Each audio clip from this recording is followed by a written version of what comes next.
What is up? Welcome, everybody. Hello, everyone. Hope you guys enjoyed our little dance party. Yeah, want to bring a little dance off. Thought that was a nice touch. We'll be doing that every week now. Yeah, make it a friendly little competition. Look at all you awesome guys out there. We got Krista as our truffle dog sniffing member this year. Absolutely incredible. Awesome. So this week we're bringing back the Truffle Risotto, which is pretty cool, right? Because that's actually how we started doing these live cooking classes. Yeah, you guys should go and watch our Truffle Risotto video on YouTube and see how terrible that was. Yeah. And how far we have come since then. We watched that video like 2 days after we did it, and it looked like a bad home video from 30 years ago. Yeah, that was not good. And so for anyone who is new joining us, right, I would love to share the story of how we started this. And it was March 28th, right? It was March 28th, right? And COVID-19 was creeping up on all of us. The shelter in place happened in San Francisco. And when that happened, we had 20 pounds of fresh truffles on hand. And 20 pounds at the time was basically all the cash we had in the bank. And the shelter in place hits, we have all these fresh truffles. We had imported 4 times the amount that we needed because they also put the travel ban in, right? And so we imported all these truffles. We had them on hand, right? And then all the shelter in place happens, and then every single restaurant in the entire world shuts down. And so our business was 80% restaurants, right? Every single restaurant is completely shut down, and we have to make a move quick. And so we get a phone call from the Battery, and the Battery wants to know if we will do a virtual cooking class, right? They said they'll send everyone ingredients. We'll do a virtual cooking class. And we were like, absolutely. Basically, me and Tyler took the phone call, looking at all these truffles. We're like, we'll do a virtual cooking class. And what if we put together everything to make truffle risotto and sent it to everyone, right? Including the truffles. And the Battery was like, wow, would you guys really do that? We're like, absolutely, we would do that. The next day, we launched it, right? So that was Tuesday. We get the idea on Wednesday. We launch it on Thursday at 9 a.m. By noon, we were completely sold out of everything. And so this is pretty cool. We've been doing this for 3 months now, right? And so this marks our 90 days, 3-month anniversary that we have been doing our quarantine cuisine, and we're so pumped to be doing it with all of you guys. And so I'm Jason. Yeah, this I'm is Tyler. We are Truffle Shuffle. And in the past 90 days, we've cooked with 12,000 people, donated 6,000 meals to healthcare workers. This month, we were able to donate about $8,000 to the NAACP, and we could not do it without all of you guys. So thank you so much. Yeah, thank you, everyone. And today, we're going to be making our black truffle risotto. This is the second week that we're getting truffles from Australia, right? And so you'll see in the carpaccio that aroma is really coming to life, right? And this one, we just wanted to give you guys all the time and attention you needed, because we tried to search the globe for truffle risotto experts, and we found them. We found them right here. And so the first thing we're going to do is go through the mise en place, right? So you guys see on there, it says mise en place. Well, bam. And then we also have this beautiful new addition, right? You guys see that? Improving every day. So the first thing you're going to need is a cutting board. This is Krista Hazen's favorite, the cutting board camera. Yeah.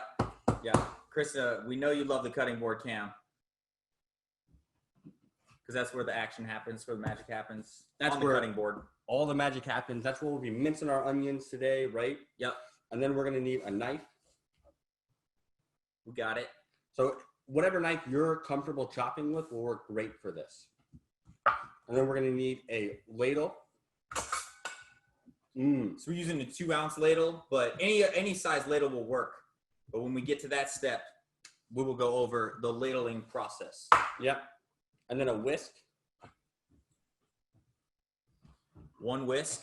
This is a balloon whisk, right? And we're gonna show you in depth right here. Show them that camera right there. You want a whisk that has small wires and a lot of them, okay? That's how you'll whip cream. If you have a whisk that doesn't have small wires, right? That's when you have trouble getting the cream actually whipped. But you can still do it if you don't have that kind of whisk. Yep. We've actually seen people do it by taking 4 forks, tying them together, and whipping that cream. Next, you're going to need a wooden spoon, right? This wooden spoon is also excellent for disciplining people, right? Our cameraman is queuing up the sound effects now. So typically there's one person cooking, right? There's one person stirring. So you guys go ahead. Whoever's going to be the instructor, maybe get a couple test swings in with that wooden spoon. This is what differentiates the chef from the sous chef, right? The chef, like, you know what I mean? Hands out the discipline. The sous chef receives the discipline. So you need to figure out your kitchen brigade, your kitchen hierarchy. Take 1 second, figure out who's in charge, okay? And whoever's in charge, just pick up that spoon. Let the other person know you're in charge. Right? Yep. Yeah, very important. There you go. Excellent. Now we're going to need a cheese grater or a microplane. So we got a microplane over here, but if you just have the regular cheese grater, that'll absolutely work. And then you're going to need a 1 cup measurer. Beautiful. This is how we're going to weigh out how much Parmesan cheese we need. Yeah, and it's also we're going to use to measure the water because we're going to add a little bit of water to this stock. And we got Thaya Roch.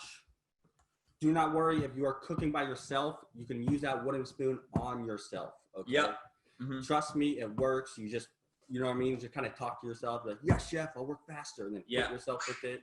Works every time. Yeah, Thera, or you can create an imaginary underling that you can whip into shape too. Yeah. It's important to learn that role of the chef and then train someone. It doesn't need to be a human, you know, you can have an imaginary person, but you know, it does help to get those chef skills going. Typically what we see is usually the smallest child in the family is the executive chef, right? Yeah, a lot of times it is. Or even dogs. Some of the dogs, like Chef Cashew, that dude runs that shit. Chef Cashew runs Iron Fist. I wouldn't want to work for Chef Cashew. Excellent. Next, we're going to need an 11-inch straight-sided pan. And so pretty much you want a pan that's shallow, right? It has sides and a large surface area because when we cook risotto, we're going to be stirring it. You don't want the sides to be too high. And with risotto, it's all about the evaporation of the stock in the cooking and the stirring. So again, you need a pan that's shallow and wide. So Hessen gave us these, and they want us to tell you guys that if you just go Truffle Shuffle VIP, they will hook you up with some pans. Next, we got a stock pot. So this holds about a quart. 2 quart stock pot, right? 2 quart. And then a medium mixing bowl. Then we need the bowl for la creme. For the la creme. Pour la creme. That's a foreign language for cream. It is. Yep. Awesome. Next, we're going to go through our ingredients here.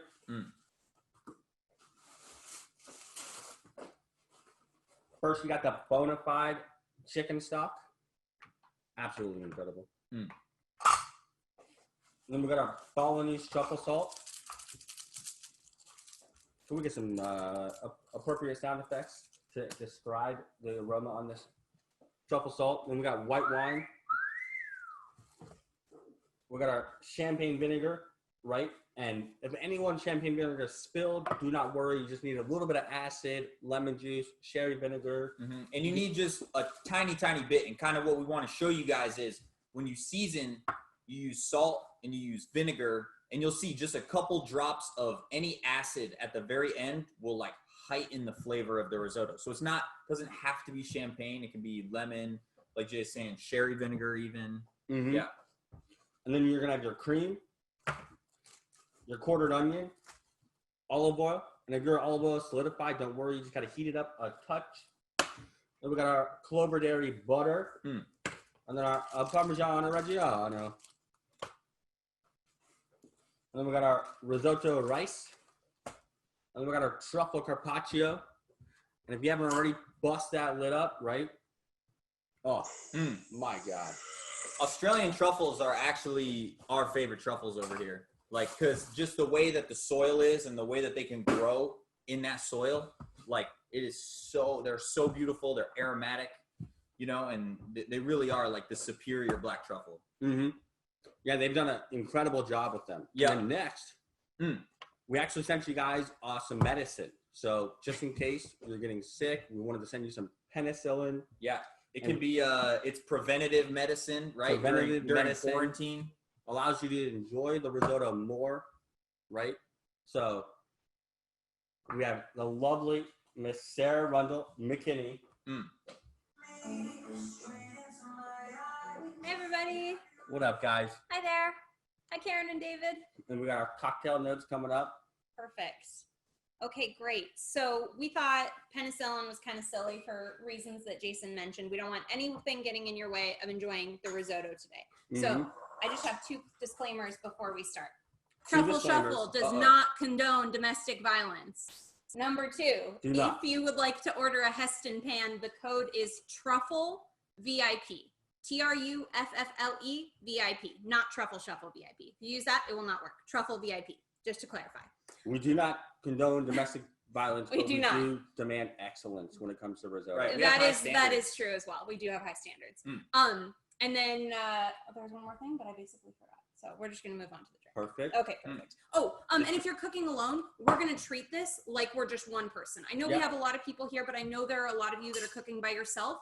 We're not gonna do anything that is gonna require you having 2 hands at once. So if you're cooking by yourself, please don't get overwhelmed. Please don't get worried.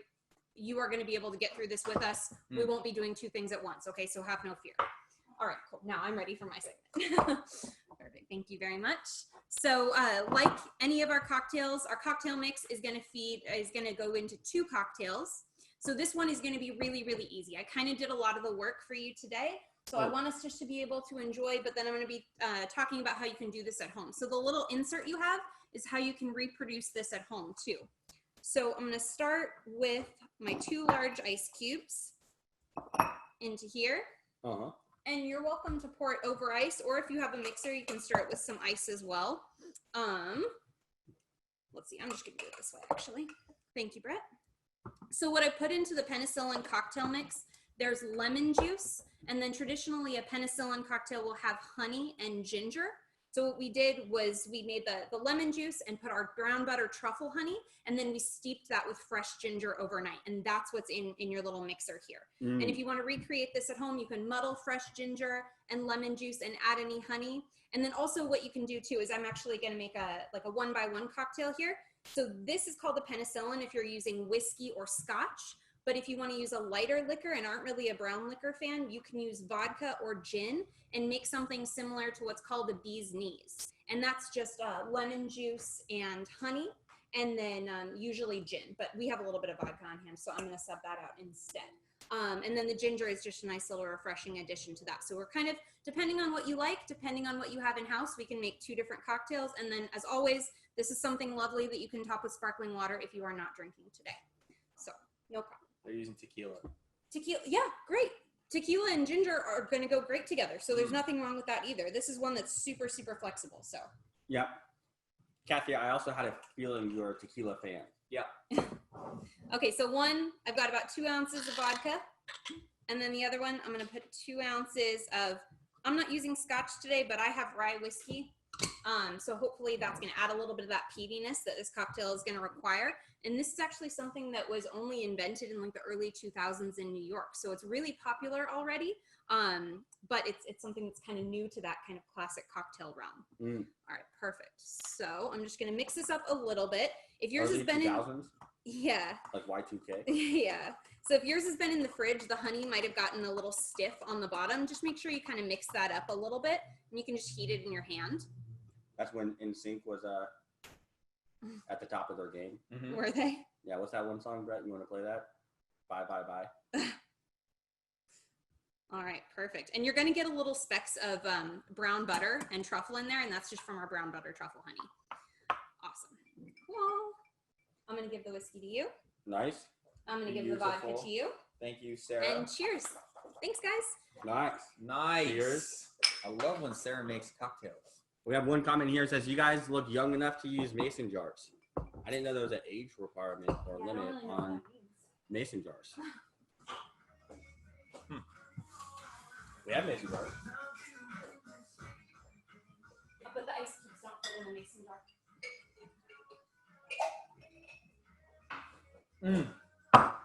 That is so good. Cheers. Cheers. Nice. Cheers. Thank you, Sarah. Cheers to all you guys. Cheers this cam too. Boom. Cheers to all the cameras. Cheers to the cams. Wow. That is incredible. So good. Nice. Well, me and Tyler actually did a tally, right? And we're trying to see who has made the most risottos to lead this class. And it turns out Tyler has made a half risotto more than I have.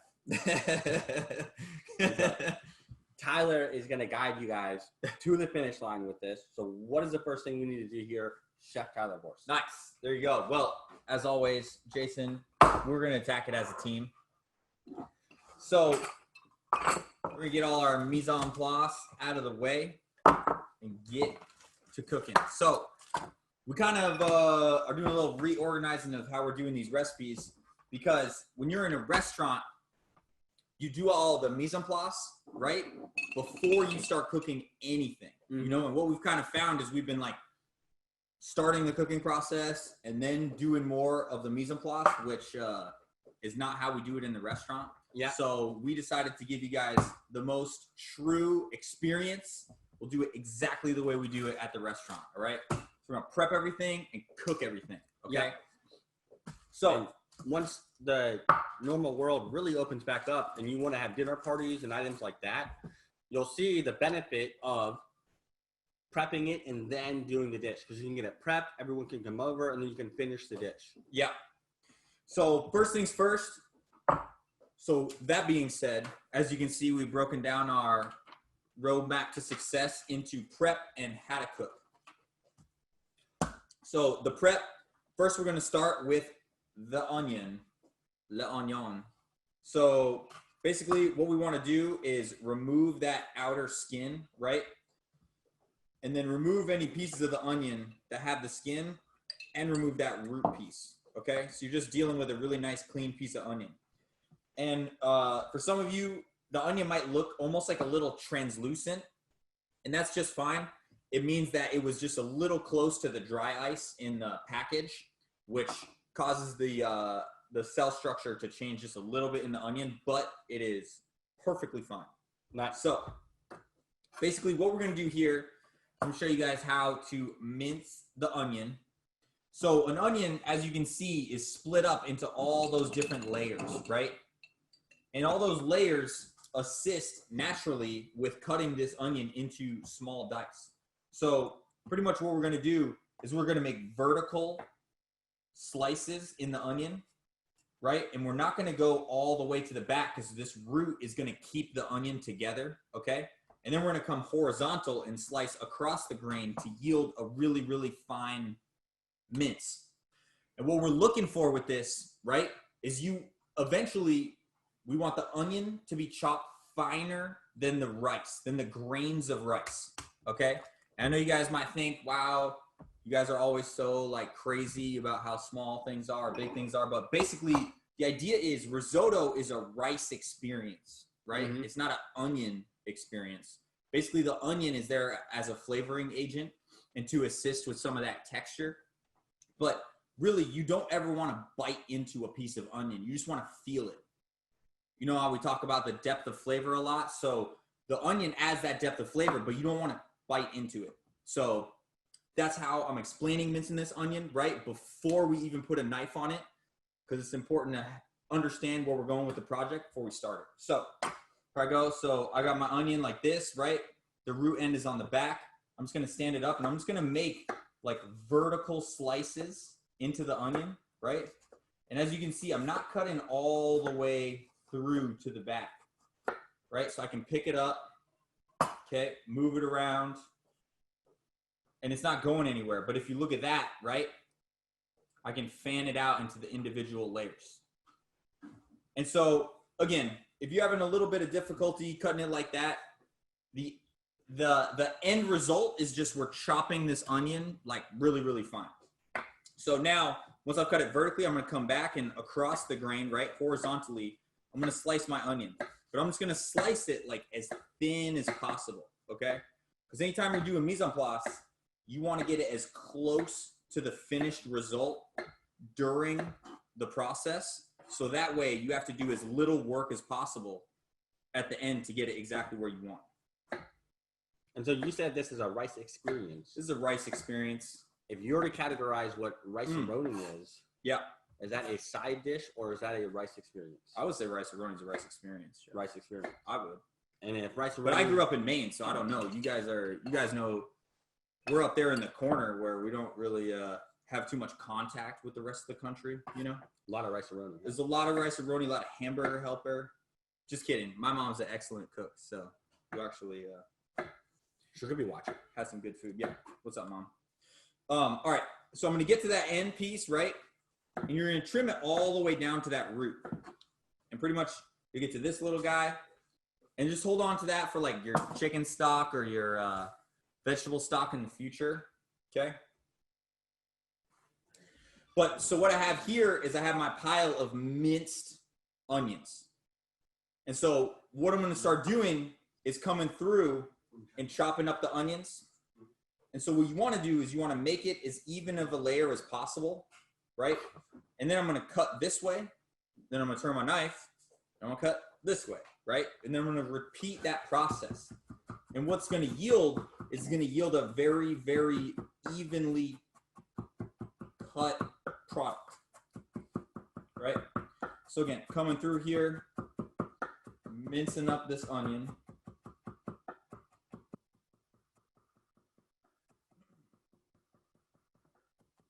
So when we chop it up really, really fine like this, right? Again, our experience is in French cuisine. This is called haché, right? So this is an onion haché. It's a haché of onion. And so after I've gone through, right, I'm going to clean up the board. I'm going to lay it down flat again, okay? And now I'm going to come through this way. And then as you guys can see here, and I can kind of show you at a little different of an angle here. So Tyler has his fingers on this side, right? And then he's holding the whole handle and he's just lifting up with his right hand, up and down. And that allows you to do something like this for a period of time where your hands don't get super tired. Right. And so as you can see, my onions starting to get nice and small, okay? And then again, in order to be a proper chef, you have to be crazy about all the little details, right? So this square of onion, you should really appreciate it, right? That little OCD side of you should just be so happy. So you just come back through, and again, we're gonna go this way, right? One more time, and then we're gonna come back through it again. And then all my onion is gonna be minced, and it will be smaller than the grains of rice. The best way we can explain this is, imagine you're going to In-N-Out, right? And if you don't have In-N-Out, you're at Shake Shack, right? Or, even Burger King, right? Yep. And you're getting a burger, right? Yep. And In-N-Out's a great example. You get the burger, they ask, do you want onions on it? You say, yes, I want onions on it, right? And every bite of that burger that has onions on it, right, tastes better, right? Because onions have that beautiful characteristic to them. Yeah, that highlight and accentuate the flavor because they're kind of, I don't know if acidic is the right word, right? But they can be like astringent, but then also have a very beautiful aroma and texture to them. And so when you hache onions like this, right, what you're doing is you're taking that flavor, chopping it up, getting it super small, and then that way that flavor of the onions dresses the risotto. exactly. And so as you can see, we're doing this by hand, okay? And so anyone out there who wants to bust out the Robocoup or the food processor, first of all, we know who you are. Please don't do it. We're watching you, okay? We're gonna come over there with our wooden spoons and show you what it's really like. But we are basically, you don't want to use the food processor because if you use a food processor, then the blade is really dull, okay? And so what you're going to do is you're going to smash up the onion as opposed to cutting it. As you can see on my cutting board, there's no juice on my cutting board, right?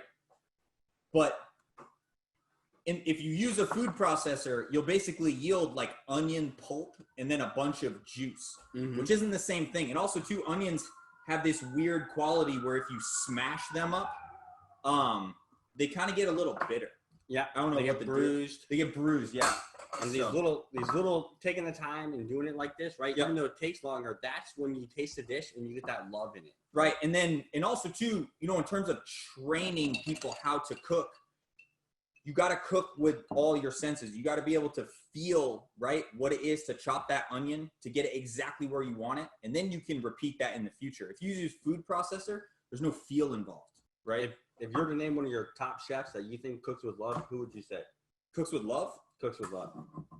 Well, they wouldn't know him, but I mean, my boss, Pete Morency, love that guy. That guy cooks with love. Much love. And so I would say Chef Cashew. Oh my gosh, Chef Cashew. Chef Cashew cooks with the ultimate amount of love. I've never seen anybody that just pours his little dog heart out for dishes. Yeah, I mean, Chef Cashew is one of the most impressive cuisiniers I've ever experienced. Look at this guy. On it, man. Chef Cashew, how do you feel about the hachée of the onion over there? How do we feel about that? He's hard to please, I can tell. If there's any way to describe it, Chef Cashew is like the Yoda of chefs. That's exactly correct. Doesn't he ever pick up the knife? Gets all the jobs done. Right. All right. So I've gone ahead and shown them the mincing of the onion. Chef Jason, would you like to show them how to whip the cream? Yeah, absolutely. Jay's really good at whipping cream. I'm very good at whipping cream. Sarah hates whipping cream. Oh, we're going. Sorry. She doesn't like to do it. She always she's very good at back delegating. You know what I mean? I'm like, hey, babe, could you whip this cream real quick? She's like, yeah, okay. And then she starts it and she says, hey, will you hold this? And then somehow I finish the project. Look, she's smiling at me. She knows she does it. And so, really good question from Tammy. Jason, why are we whipping the cream? So Why bother? excellent question. Why would you even bother whipping the cream, right? Because if you're like me and you have a very strong understanding of the physical nature of physics, Astrophysics. astrophysics and whatever the Geometry. whatever you call the physics that have to do with planet Earth, right? Because astrophysics is definitely about outer space. And so with that, Sarah's trying to get me to not embarrass myself, but that's impossible. So you want to whip the cream, right? Because what happens is when you whip the cream, you're creating more surface area. And when you create more surface area and you add it to the risotto, that cream can coat more of the rice, right? And so what rice is, right? And how you take rice from a side dish to a rice experience, right? And how you elevate it past the level of rice-a-roni, right? Which is risotto, is you create that experience. And what we do with risotto is it's truly rice suspended in a beautiful sauce. Yep. And so you have all these different components, the egg, the Parmesan, the whipped cream, right? And what you're doing is you're cooking the rice, but then you're cooking it in this beautiful sauce. And then all that sauce, right, that creamy sauce holds the flavor of the truffle. And so real quick, what I'm going to show you guys is my tip for whipping cream. So I have my cream in here. I can do a couple like this, and then check this out. Turn the bowl. Ooh, right? Professional technique right here. Professional technique. Get ready Let's for go it. back just a touch, okay? You got to show them the elbow, right?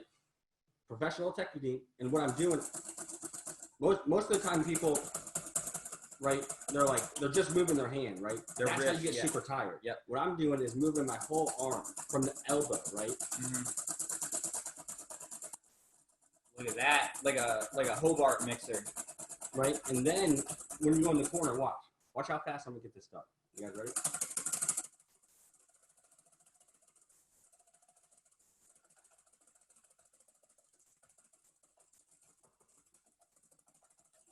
Oh, cream is whipped. Beautiful. And so we're whipping it to soft peaks. Okay, we don't. So soft you don't peaks, want to over whip it and turn it into butter. Yep. So soft peaks is where you get it just to here. Okay. That's where I put my whisk in there and I can pull it out and it sticks. But be very careful. As soon as you get it there, you got to stop. Yeah. A couple rounds, right? It'll over whip. Yeah. And so again, kind of one of the reasons why we show everyone how to do things by hand is because it's important to understand those little nuances, right? You got to look at what you're doing. You got to feel what it feels like, the resistance of that cream as you're doing it. Because if you did put it in the mixer and whip it, you might have over whipped it a little bit, which if you did over whip it, right, keep it in that mixer, just add a little bit of water, right, and turn it back on again. You've basically created butter, which will be fine. We'll add it to the sauce and it'll taste absolutely delicious.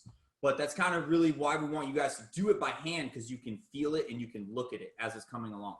Now I'm going to go in and start grating the cheese. And I'm doing this with the microplane for a similar reason, right? Where I get the cheese finer and it allows me to expand it across this risotto. Yeah. And so the Parmesan, we want to add it to, honestly, it adds that flavor. But also you guys will see in the risotto cooking process, right? We cook the risotto. We get the starch out of that rice. We use carnaroli rice, which has the highest starch content of all risotto rices. And so we use the carnaroli rice, we cook it, we stir it, it creates its own sauce, and then we enrich that with cream and butter, and then we flavor it with Parmesan, and then we flavor it with truffles as well. Yep. And so if, Talia, if your cream is still liquid, keep whipping it. I guarantee you it will whip. Yep. Because the cream that we give you guys is 40% fat. It's just, it is important that that cream is cold. If the cream is warm at all, you need to put it back in the fridge. Make sure it gets cold before you keep whipping it. Yeah, and so we have one question here from Julie. She said, my cream fell out of the fridge and broke. Should I just use more butter? Julie, one, let's take a look at that fridge. Two, if you add more butter, that'll work, but just be careful with the amount of chicken stock, right? So you almost want to think about adding cream and chicken stock like in the same combination. Chicken stock and butter in the same combination as that cream. Mm-hmm. Yeah. Excellent. So now I have our grated Parmesan here. Beautiful. We got the grated Parm. Next, we're going to chop the truffle.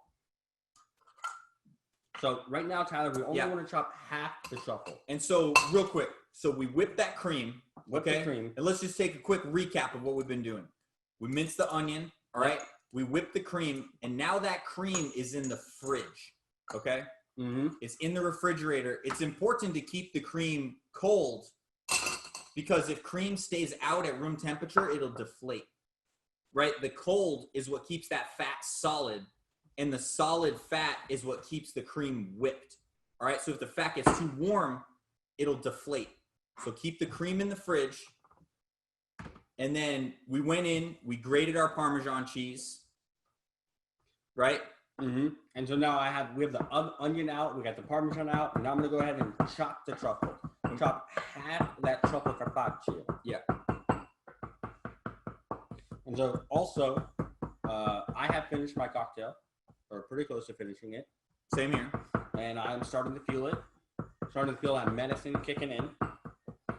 Yeah, the penicillin. I'm trying to think of some sort of encouraging words for everyone out there whose arm is already tired, and we still have 30 minutes worth of risotto stirring. I was going to say, this is the, well, I would first advise finding an underling to do the job for you. You know, the stirring. It's going to be important to oversee that person. But if your arm is tired, that's why we gave you the penicillin. Okay, you'll feel it start to kick in. It's like Popeye with the spinach, right? He eats it, and then boom. So yeah. So again, we're taking one half of the truffle carpaccio, and we are chopping it. And you'll see as you're cooking this risotto, right? It'll smell incredible, right? And this determination to finish it will come out of nowhere, right? And what does help that determination, right? Just like back in the day in the Tour de France, they used to smoke cigarettes and drink espressos and eat salumi. Is that we will bust out some wine here very soon, right? So we're going to get the risotto started, and then we're going to have the lovely Sarah come back up and chat about what type of wine goes best with truffle risotto. And then we're going to see if Chef Cashew appreciates those comments or not. All right, so we got our truffles chopped. So you guys see that? Just little chops. Think about like big coffee grounds, okay? And the reason why you chop half the truffle and leave the other half is so that we can add and disperse that truffle flavor. Yeah, and again, it's going to be those layers of flavor. We'll have the truffle salt, right? We'll have the chopped truffle dispersed throughout the risotto, and then we'll have that garnish of the truffle on top of the risotto. So next thing we're going to do is we're going to heat up the chicken stock and the water, okay? And so what I'm doing is I'm opening up my chicken stock. I'm popping it all into this pot, okay? And then we're just going to add 1 1/2 cups of water to this amount of chicken stock, okay? Yep. So I'm going to come over here and hit it up. Awesome. I only have a 1/2 cup measure, so So, Brett, real quick, let's go to the main screen here, and let's just chat real quick. Okay, so anyone joining us for the first time, if you have any questions, throw them into the chat. We have 2 sous chefs in the chat ready to answer your questions, and we're also watching the chat. 2, we're going to ask for a thumbs up, okay? So you guys give us a thumbs up if you're done with that prep, ready to move on to cooking the truffle risotto. beautiful. Awesome. We got a thumbs up from Kim Cobb over here. Nice. Look at all these digital thumbs up. Lots of digital thumbs ups. Yeah, you guys are matching our level of Stunning. digital innovation here. Incredible. And so again, we have the chicken stock in the pot, and now it's on the burner, and I'm bringing it to the boil. Okay, that's what we're doing right now. So you want to bring it to a boil as Yep. quickly as you can. So high heat, bring it to the boil. The moment it comes to the boil, set it off to the side. What's up, Mary Beth? Mary Beth, can we get a thumbs up there? Mary Beth Temples, how are you? Awesome. We got some little ones over here. Well, Hyper Little? Harper Little? Harper Little, what is up? Is that a raccoon? Is that a cat? Is that a cat?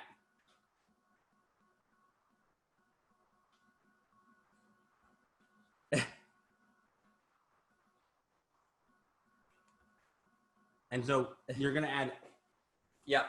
1.5 cups of water to the stock. And so all of the chicken stock, every single drop of chicken stock that we gave to you, put in that pot, okay?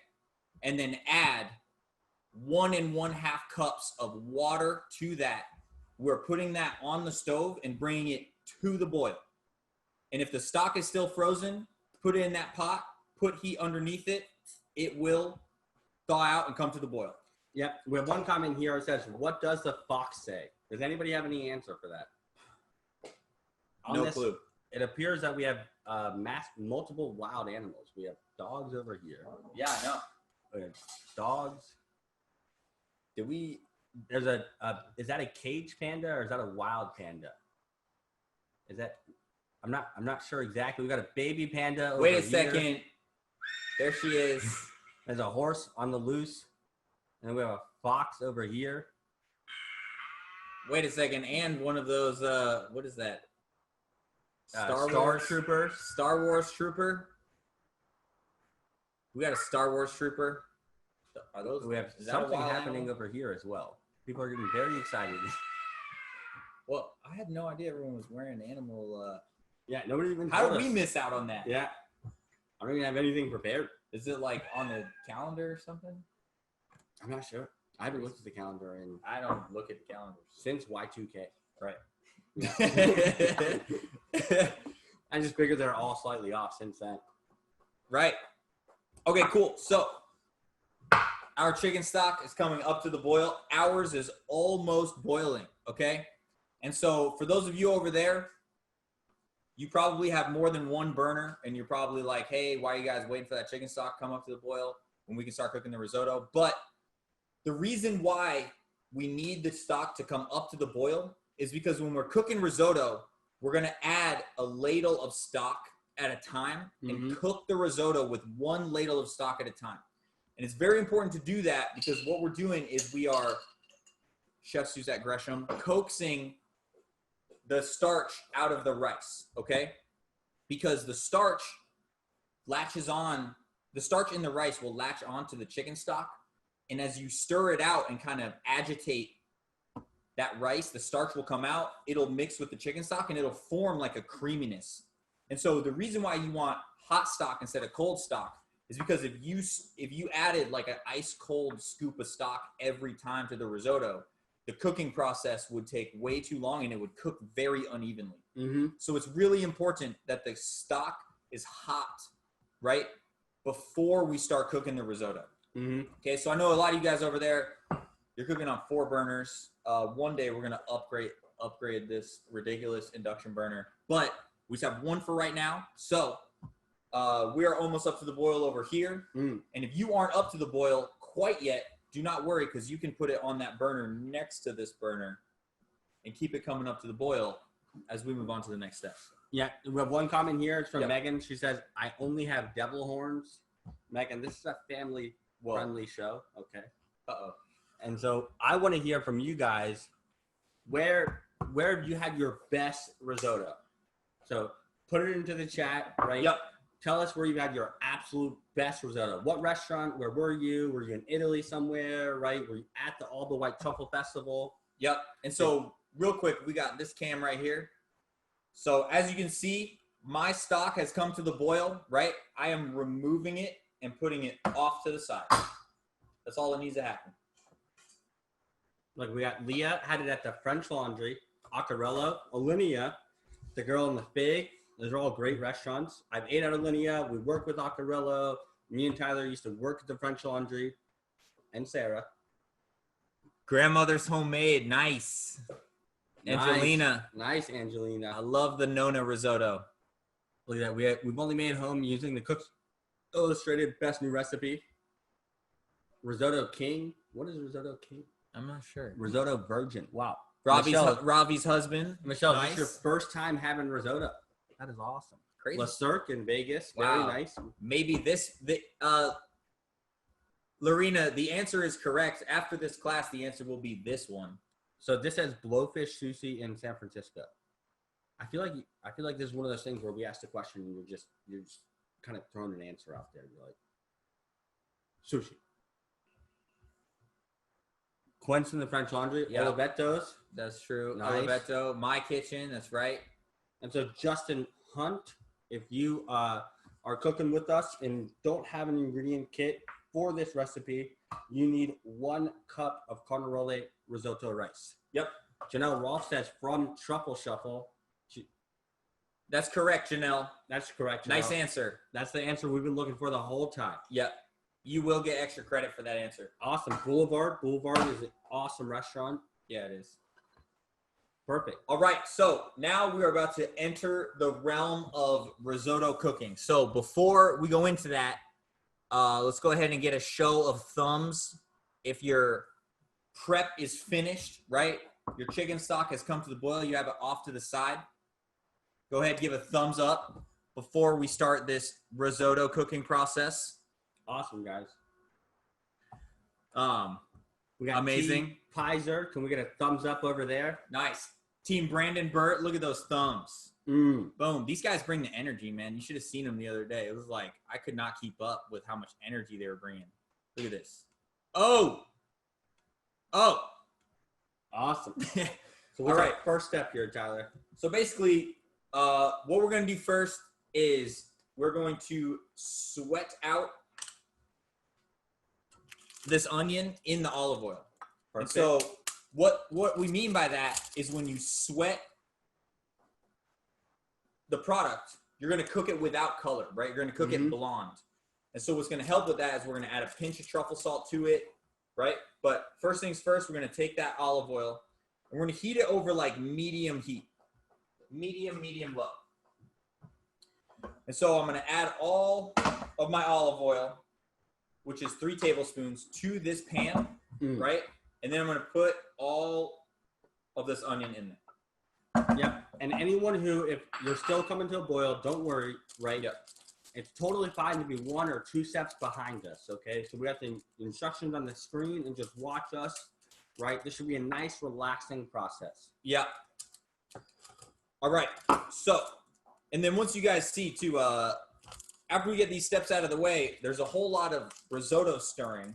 Correct. And then there's not a whole lot of action besides the stirring that needs to be taken for approximately 20 some odd minutes. So what I got right now is I have our olive oil in the pan. The onions are in here, right? And I've added a pinch of truffle salt, okay? Because all I want to do is I want to draw the moisture out of that onion. And that's what salt does. Salt will draw the moisture out, and then that moisture will allow the onion to sweat, right? And not caramelize, which is what we're going for. So again, pinch of salt, 1 each pinch, right? It's a very exact measurement.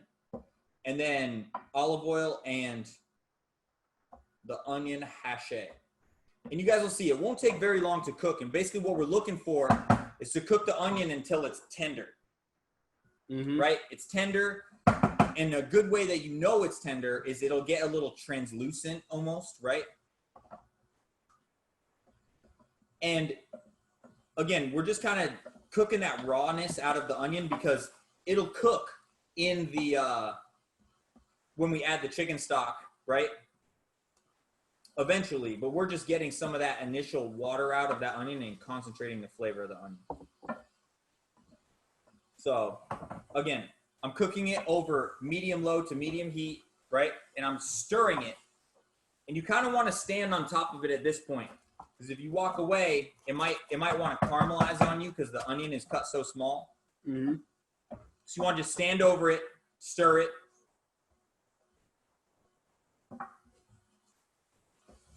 And again, we're just kind of cooking that raw flavor out of the onion and softening it up a little bit. Yep. And so we got a couple questions here. One from Susan Mason. So Susan, you want to add all the olive oil we gave you? Go ahead, add that. Okay. Yep. It might be a touch under 2 tablespoons, a touch over. Go ahead, add that. And then we have a couple people, right? And so their onions are a little translucent, right? And that's because we package everything with dry ice to make sure it's super cold, right? And they're wondering, okay, my onion's translucent. I chopped it up. It's already translucent once I added to this. How do they know when it's cooked and ready for the next step? Yeah. And so again, we're just cooking it until it's soft. And then they also can use their nose, right? Yep. So there's kind of a raw onion flavor smell and then a cooked onion smell. Right. And so again, what we're doing is we're just getting some heat on that onion. We're just knocking a little bit of the raw nose off of it. But, you know, it's not as long as, and even if you caramelize it a little bit, it's not the end of the world, right? We're just showing you kind of the proper way to do it. So we're adding some heat on the onion. We added a pinch of salt to help with that sweating process. We're cooking it over medium-low, medium heat. And we're just softening it up a little bit. So I guarantee you at this stage, you will not mess anything up. Guaranteed. And so once you bring that broth to a boil, you'll go ahead, turn it off. Just set it next to you. You just want it hot, okay? You don't need it to continue simmering or boiling as you're cooking, but you do want it hot, right? And then when you chop that onion, right, you're looking for about a 1/4 cup, okay? Well, what we've kind of learned in this is you have, your left brain and your right brain. If you have a little more or a little less, it's totally fine. All right, so I'm going to show my onions to the camera.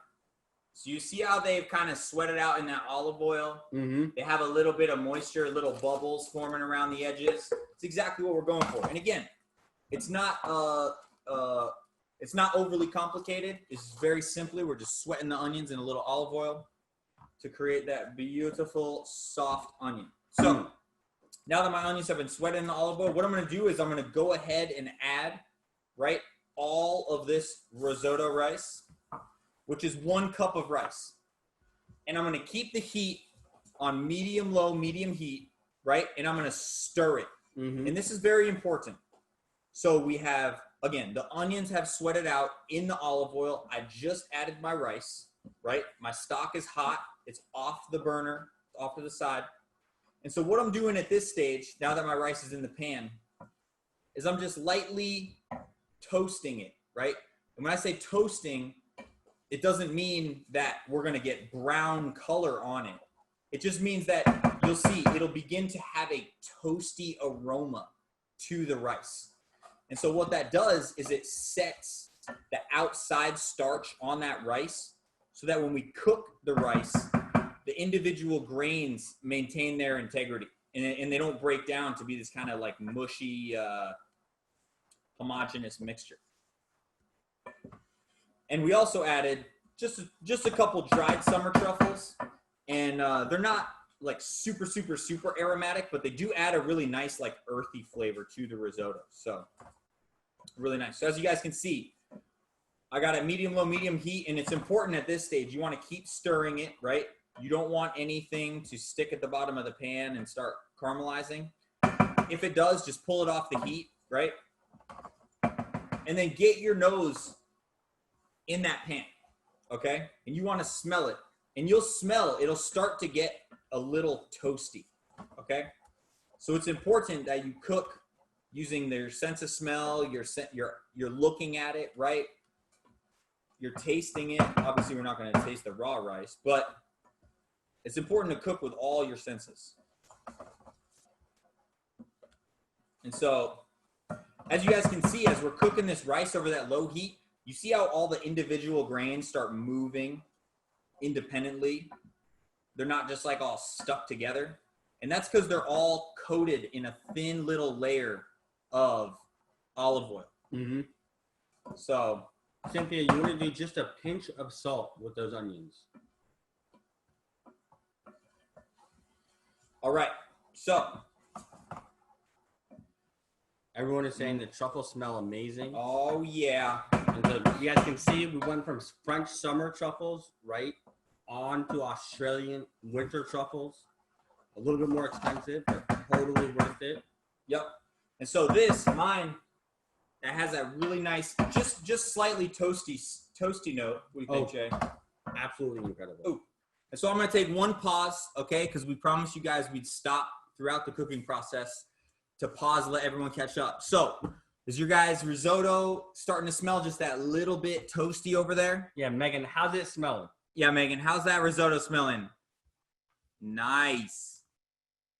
Yeah, Adri, how's it? Very nice. Amazing. How's that cocktail tasting? And how about Tiffany? Tiffany's got a little sous chef down there. All right, Tiffany. Nice. How's that risotto smelling? Good? Beautiful. Awesome. All right, so my rice has just been off real quick, but so we got the rice cooked, or we got the rice toasted. What I'm gonna do is I'm gonna add now my white wine, okay? And after I add the white wine, I'm gonna turn up the heat, okay? And what's gonna happen, right, is the white wine is going to reduce and cook down. And so what we're doing with that is we are taking the water that's in the wine, because wine is however much percent water, 80% water or something like that. And we are cooking that water off of the wine. Okay? So what we need to do is we've added all of our white wine. I'm turning the heat up. And this is called deglazing. Okay? Mm-hmm. So Patricia, we just went up to, would you say high heat, Tyler? Medium high to high heat. Our medium high. We have this not that nice induction burner, so we're on full speed, right? But you guys probably have really nice gas stoves. Some of you might. In which case, keep it on like medium high heat. Yep. So if I were to explain that in a different manner, if we were in a car, Okay. right, we would have the gas pedal accelerated, right, where the RPMs would be going through the roof. And the brake on at the same time. No brake. I love doing that move. We would be hitting all the way to the rev limiter, right? We'd be doing like 120 on the dash. Boom. And so what we're looking for with this wine is you want to cook it, okay, until your pan is almost dry, right? Which is called au sec. Okay? So we're looking for that au sec pan. And a good way to look at it too is, again, you want to smell the pan. Yep. And so when you smell it, if there's any raw alcohol still in the pan, you can feel it in the back of your nose. It'll feel like sharp. And so you want to keep cooking it and stirring it and stirring it and stirring it until you no longer feel that alcohol note on the back of your nose. Mm-hmm. So when we package these kits, the white wine that we send you guys is just simple cooking wine, right? So we use Sauvignon Blanc. It's a Sauvignon Blanc. Yep. And it's not just any simple cooking wine. It is beautiful Sauvignon Blanc. We wanted to give you guys some nice cooking wine for this recipe. But again, what you're going for is when you smell the pan, you no longer get that sharp alcohol note on the back. And so as you can see, right, I'm just going to stop the cooking a little bit right now. So as you can see over here, right, so you see how the pan is almost dry? That's what you're looking for. You're looking for that au sec. Looking it to be au sec, almost sec.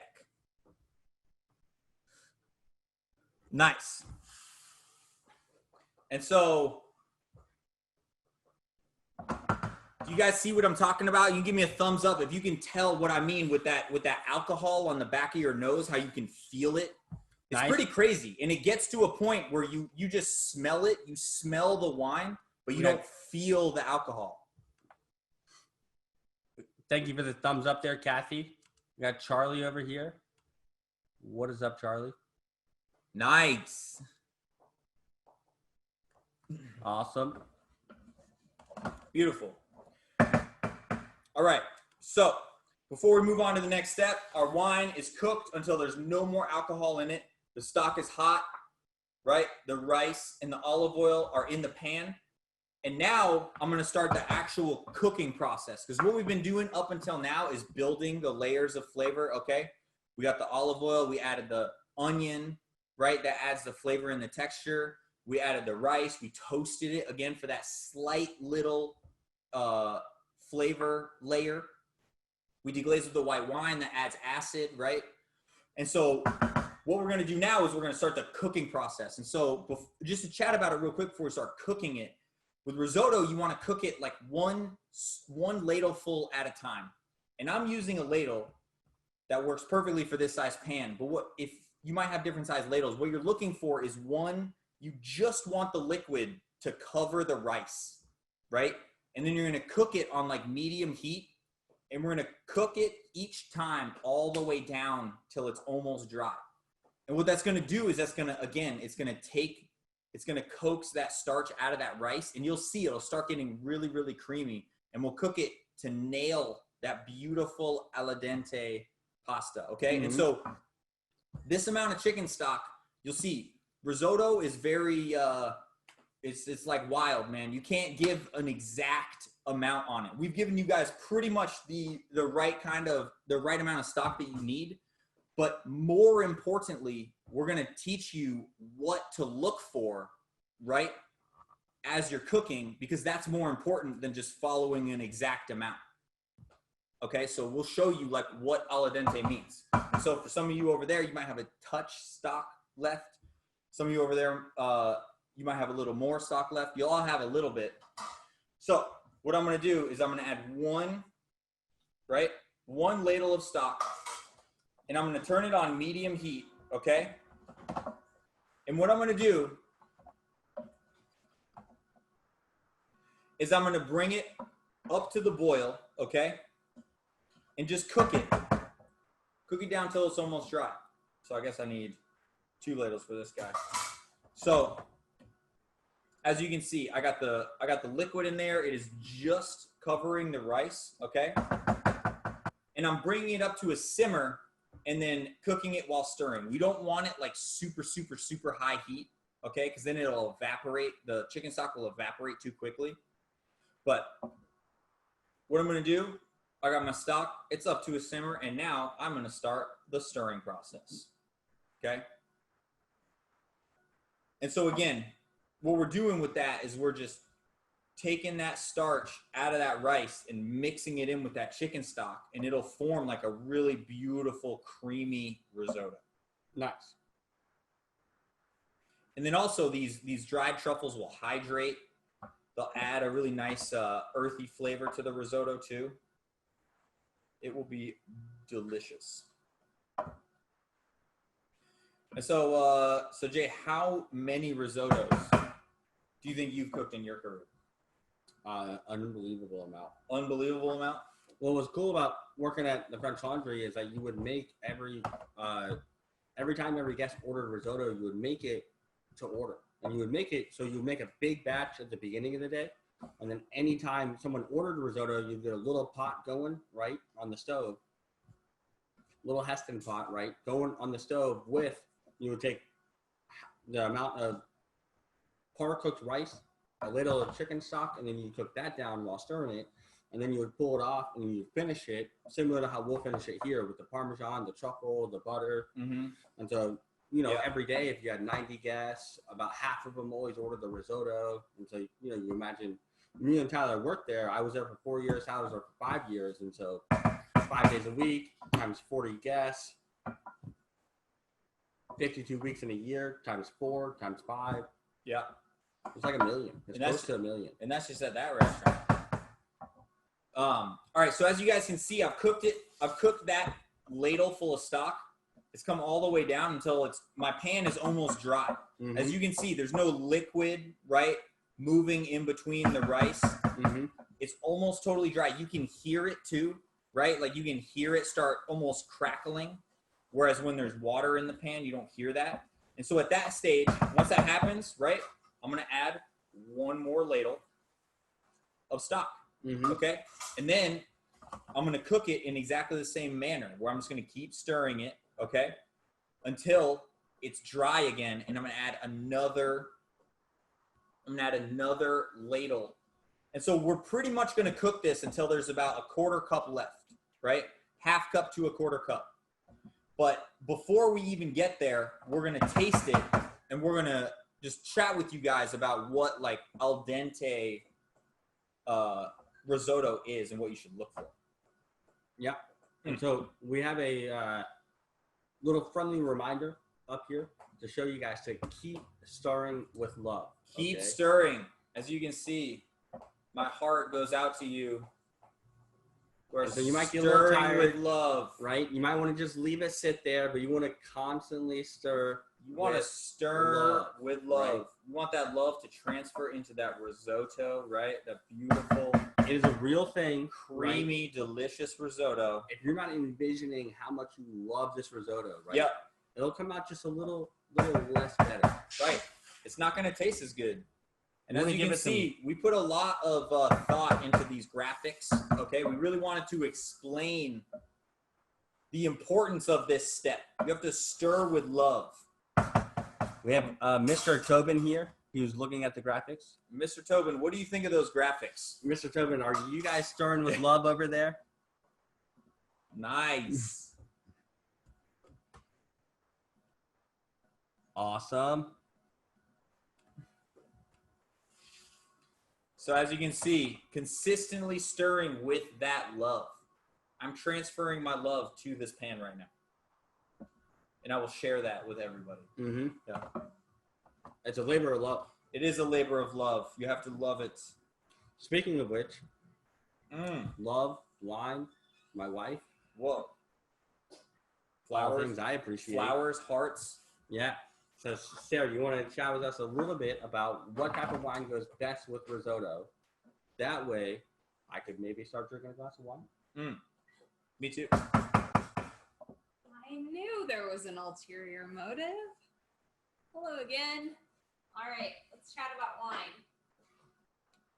All right, so I already have a little bit ready for the boys.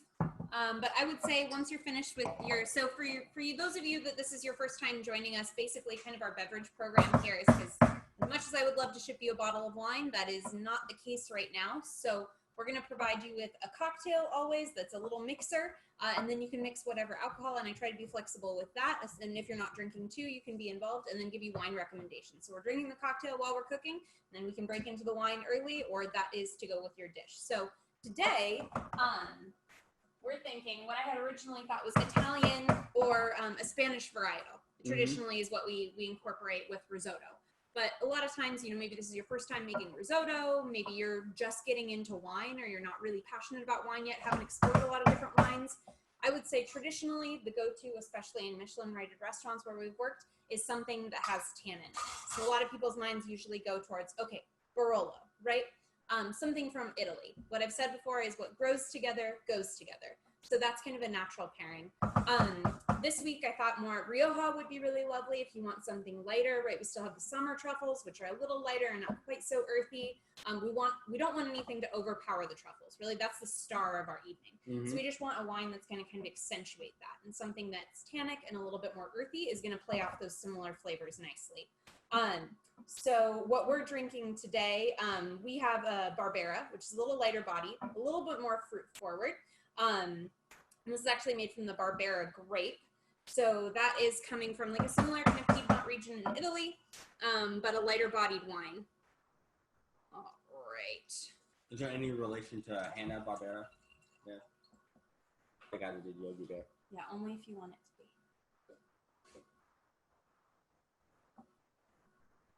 You think there was ever any wine in Yogi Bear's picnic baskets? I think there was always wine in Yogi Bear's It's probably straight whiskey, man. That's probably his true motive. So he's always forgetting his clothes, just wearing the tie. Yeah. And so just so you all know, and Brooke, good question. Each ladle, I'm still cooking my risotto. After it comes down all the way, I'm adding the next ladle, and we are still going ladle by ladle over here. Yep. So you Do not stop. And then you have to keep the sides clean, right? Keep the sides clean. And so, Sarah, what type of wine do we have here? That's Barbera. This is our Barbera. This is Nice. barbaric? Yeah, exactly. This is barbaric wine. Barbaric wine. No relation to Hanna Barbera. No relation. You guys like Yogi Bear out there? Cheers. Cheers.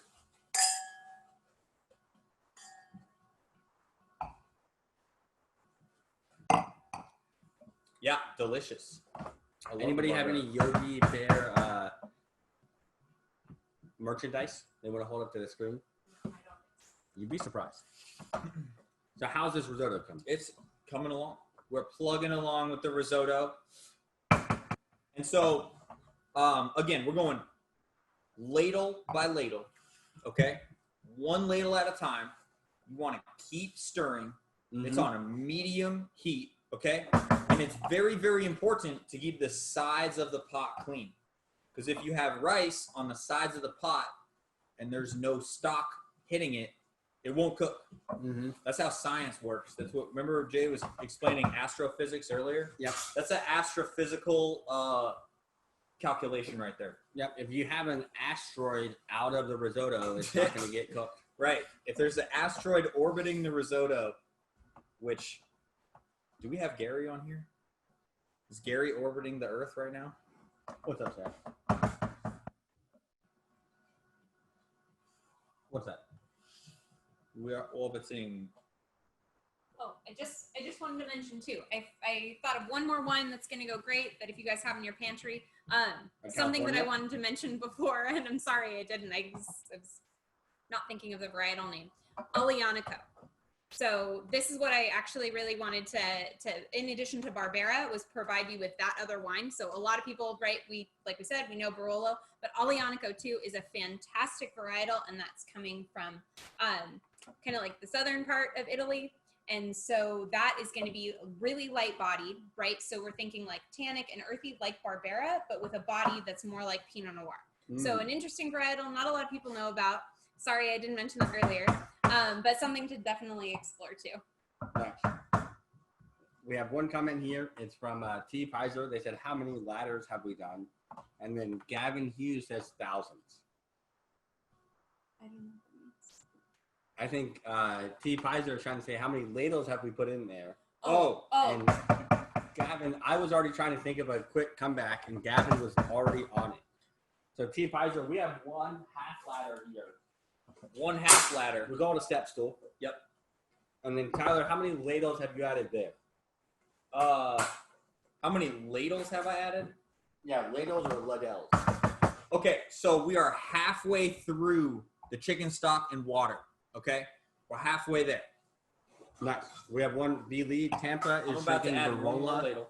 and Segrantino. Segrantino. Yeah. And then Sarah, we also have Deloach. Deloach is excellent. Nice. Panaccio, Vineyards, Pinot Noir, Yum. Yeah. How come you guys wait till Sarah walks away to name all these varietals? You guys know I don't know this stuff. Right. And then we got what protein goes best with risotto. So honestly, I love like grilled chicken or like Dude, roast chicken. ossobuco, man. Ossobuco. Ossobuco is without a doubt the best protein to have with risotto. Braised ossobuco. What about Tempranillo? Okay. Tempranillo. So do you guys want to know my absolute favorite wine in the whole world? I do. My 100% favorite wine. Are you guys ready for this? I love hearing Jason's favorite wine. Okay.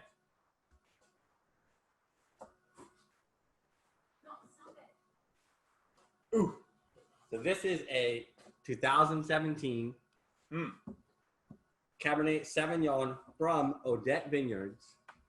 And the reason why this is my favorite wine in the entire world is because this is where Sarah did harvest. So Sarah actually made this wine.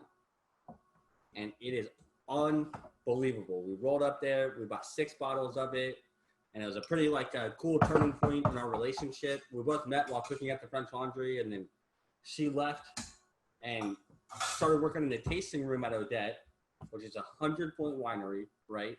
Started working in the tasting room there and kind of had this goal, right? Had this goal of doing harvest at this winery and starts working in the tasting room. And they asked her to apply for the harvest position.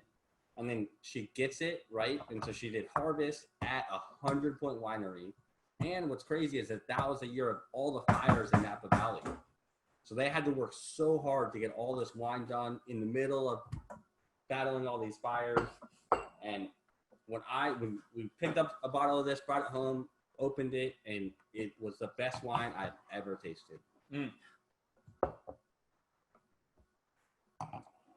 She did a fantastic job, and she worked very hard. Sarah, what was your favorite part of doing harvest? We all want to know. Yeah. What was it? You guys want to have Sarah come up and chat a little bit about when she did harvest and made wine at Odette? Yes. Come here, baby.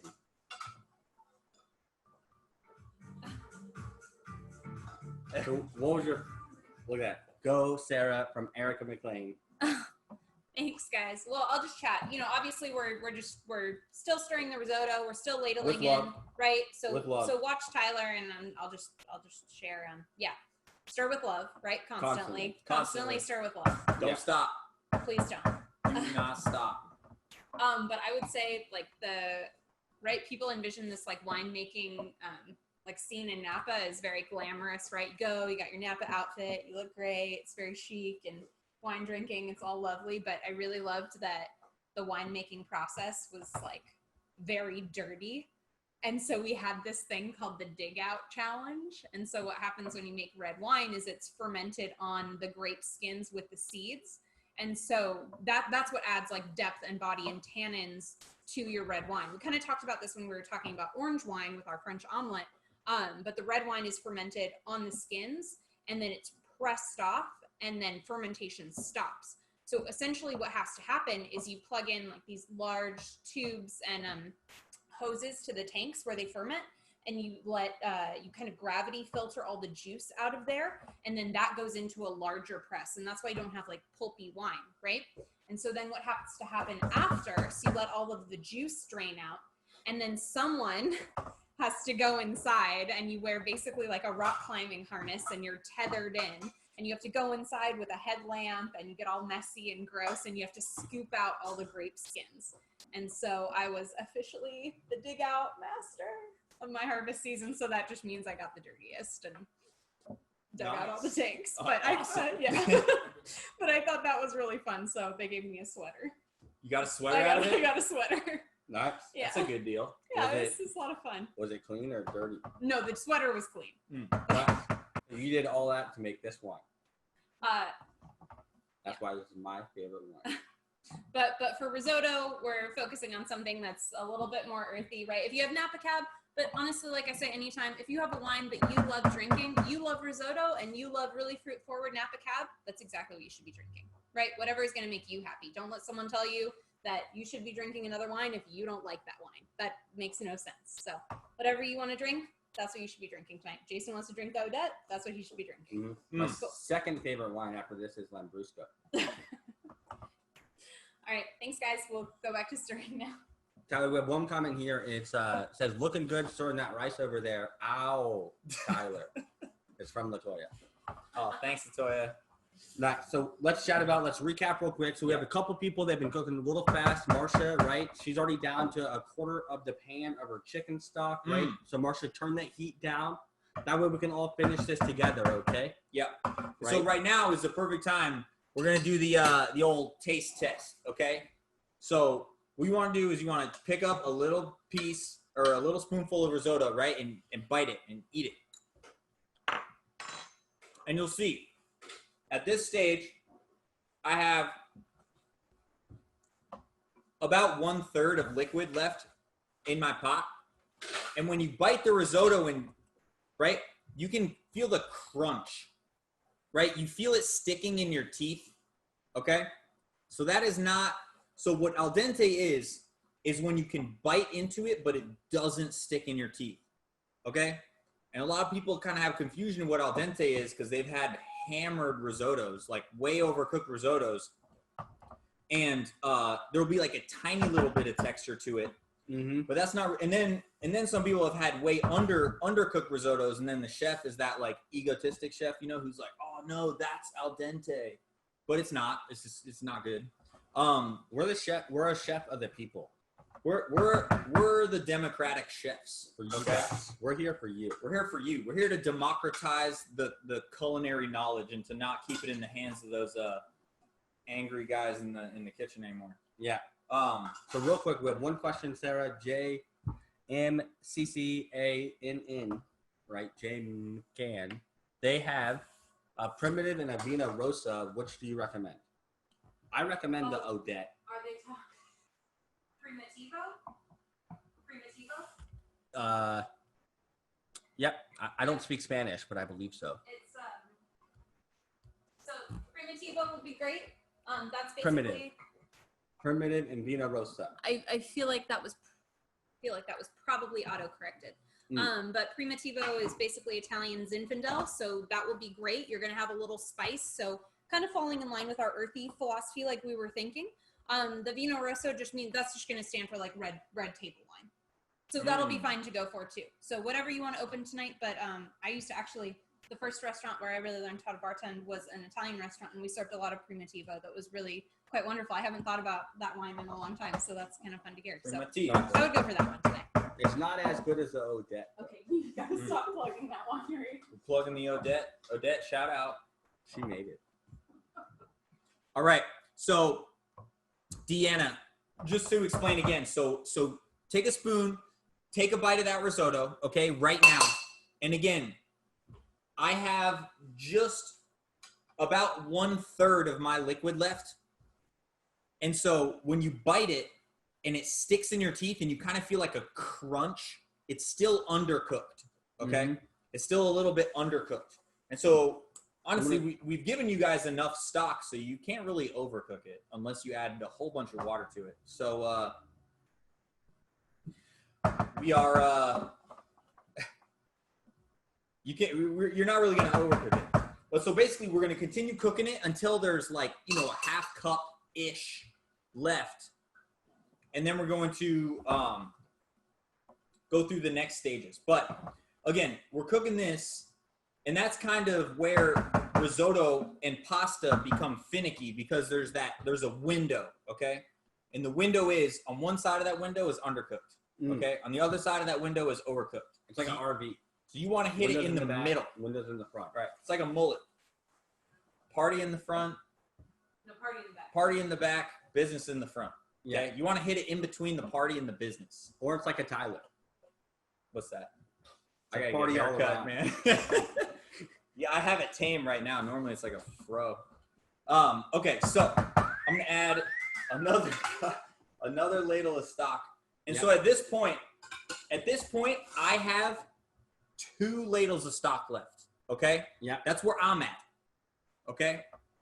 And so we have a couple comments here. They're saying, wow, this is bland. Right? Yep. Exactly. It's supposed to be, right? What you're doing is, this is your canvas, right? You've made the canvas, right? And then all your flavor is right here. It's the Parmesan, it's the truffle. Right. It's the butter. It's the acid, it's the butter. Yep. But the reason why this is bland right now, right, is because that stock is cooking down. And so it's, when that stock is cooking down, let's say we had truffle salt now, all that's going to happen is going to get saltier and saltier. Right. And so it'll get to the point, right, where let's say you had truffle salt, it'll get too salty to eat. Okay? Right. And so that's why we added that pinch of salt at the beginning, because we want to have an initial little bit of salt to it. But what you'll see, there's a difference between bland and base flavors. Okay. And what we're doing is building that base flavor. And then we're going to add those additional flavoring elements to it to heighten the flavor of the dish. So again, we've just added that little pinch of salt at the beginning, which has been our seasoning thus far. Okay. And again, I got 2 ladles worth of stock left. I'm going to taste my risotto. Nice. So I still have, I guess I have 2.5 ladles left. So I'm going to add 1 more ladle to it. Again, cook it back down to all sick. We got Peter here. You guys want to check out Peter's? Peter, that's looking really good. Peter Gruffagino, how do you feel about this risotto recipe? I know you're Italian. We're kind of cooking French risotto. You guys can see Peter is stirring with love there. Don't get mad at me. Yeah, I can tell the amount of love that you're adding to that risotto, Peter. And then Brett, will you pull those graphics up a touch? We have 1 comment here. It's from Kim Archer. It says, Jason, do you prefer Odette? I only prefer the Odette Sarah made. Beautiful. Perfect. Looking better. Nice. So we're getting very close to finishing this. Okay. So you guys should already have your wine, right? Yep. I'm going to go ahead. I'm going to grab our plate. What Yep. type of plate would you like for this, Chef Tyler? We want those two guys right there. Yeah, exactly. No, those ones. Yeah. And so just so you know, it takes almost exactly 25 minutes to cook risotto, right? So as you know, we started at 5 o'clock. It is now 5:23. It takes almost exactly 25 minutes, honestly. And so I'm gonna add 1 more ladle of chicken stock. Oh, and so what I have left over here is about 1/2 of a cup. Okay. And I'm gonna cook this down to sec. Okay, I'm gonna cook it down till it's nice and tight. And then what we're gonna do is we're gonna start playing this game of we're gonna add. First, we're not gonna do it yet. Okay, but we're gonna add the butter. Then we're gonna add the cream. Then we're gonna add the Parmesan, which is gonna tighten it back up. And then that additional stock will allow us to loosen it up just a little bit more. Okay, till it's the right consistency. And then we're gonna add the chopped truffle to it. Right? And then we're going to plate it. And then we're going to put more truffles on it. Okay? And so we have not added the butter yet. We have not. We have not added the cream. We have not added the step 5. We have not added anything except currently we are at step 5. Right? Yeah. That's as far as we have gotten in this recipe. So again, I'm just bringing it down. And so right now, and so again, So right now we have a bunch of questions. Everyone's getting right to the end, right? Right. They want to make sure they're on the right step. So in Tyler's pan here, right? Right. He has the olive oil, Fact. the onion, Check. the rice with the truffle in it, Check. the white wine, That is a check. the majority of the chicken stock. Except for about a half a cup. Yep.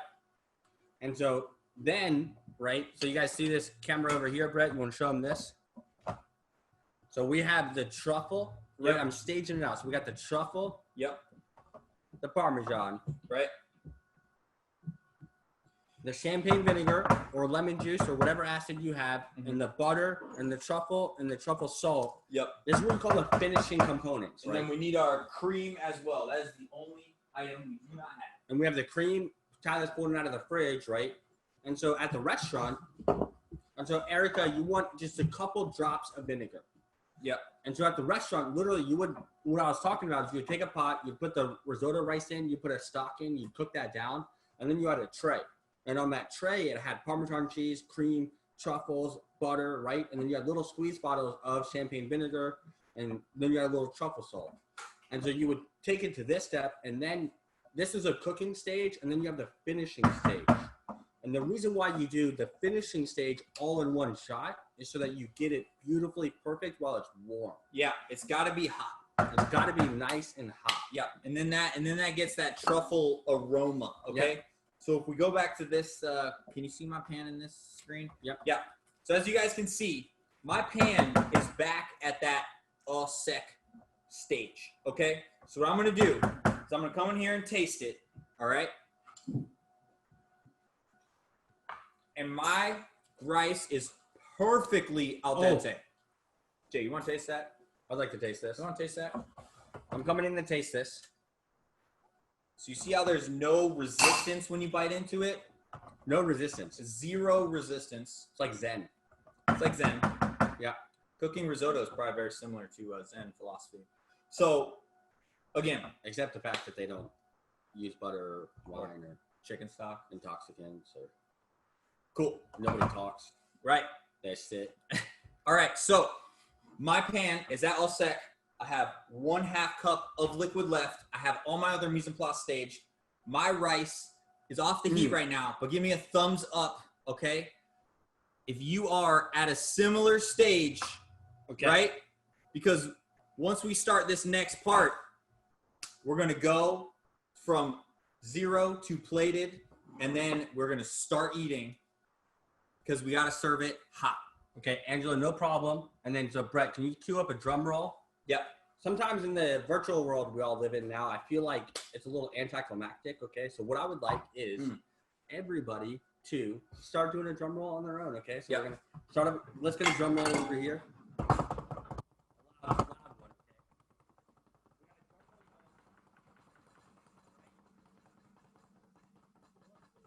And this drum roll.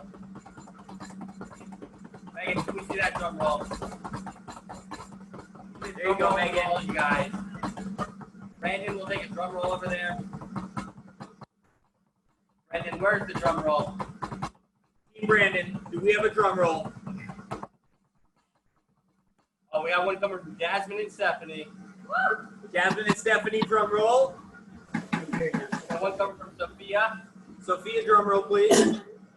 Look at that.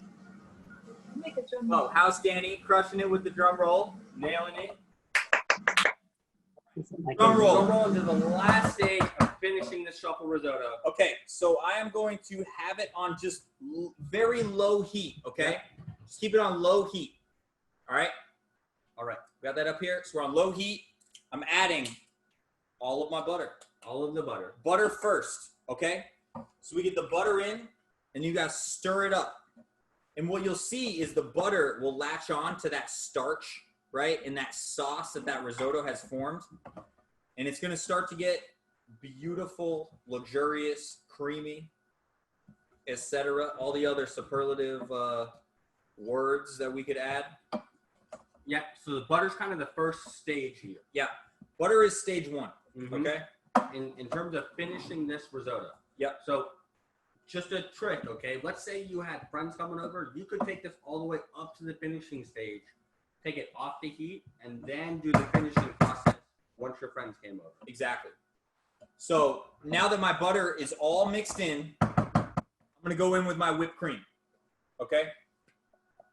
And again, you guys might be 1.5 steps behind me, and that is just fine because it's very straightforward. We're going to add our butter. We're going to mix it in. We're going to add our cream. We're going to mix it in. And then we're going to add our Parmesan, and we're going to mix it in. Incredible. And so as you can see, when we add that whipped cream, you see how it coats those grains of rice because it's got that air in it. And so it adds to that creaminess. Yeah, so you want to zoom in on that there, Brett? Yeah, can you see this, Brett? Let's see that. Talia, can you see that there? Talia, can you see this, the creaminess that we have established in this risotto? So again, Yeah, we got so you this. want to put all that whipped cream in. Yeah, all of the whipped cream. All of it. Okay, and so again, I've got it stirred up. I'm on low heat. We do not want it to be boiling or anything at this stage, okay? And so now that I've got the cream in here, right, and it's all mixed in, I'm going to add all of my grated Parmesan cheese, okay? All of it. Jess and Nate, you guys are very close to a wonderful date night. Almost there. Yeah. So once I add my parm in, now I'm going to stir it, and you guys will see it'll tighten up when you add that cheese to it, okay? We got Vina Moore. That's a beautiful kitchen you have there. I love the remodel. Nice.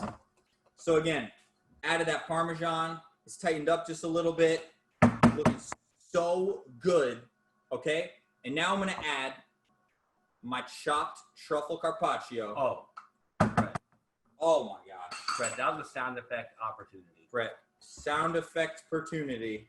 Soundertunity. Soundertunity. We got to get our soundertunities when we have them. Okay, and I'm continuing to stir it. Wow. It is looking so good. It is smelling so good. All right. And so now at this stage, okay, we're going to talk about seasoning real quick. All right. So what we're going to do is first, we're going to taste it. Okay. Okay. So we're going to taste this risotto. Tastes really nice, but needs a little bit of salt and a little bit of acid. And so what I want you guys to do is taste the risotto right now and then add 1 pinch, all right? And you got season from up high, remember that? Add 1 pinch of truffle salt. Correct. And then literally add like 3 drops of this vinegar. And again, we gave you guys champagne, vinegar, but any acid. if you have lemon juice, if you have sherry vinegar, if you have apple cider vinegar, right? If you even have a little balsamic vinegar, You got a little white wine. if you got a little, basically again, you're just adding a little acid to it, right?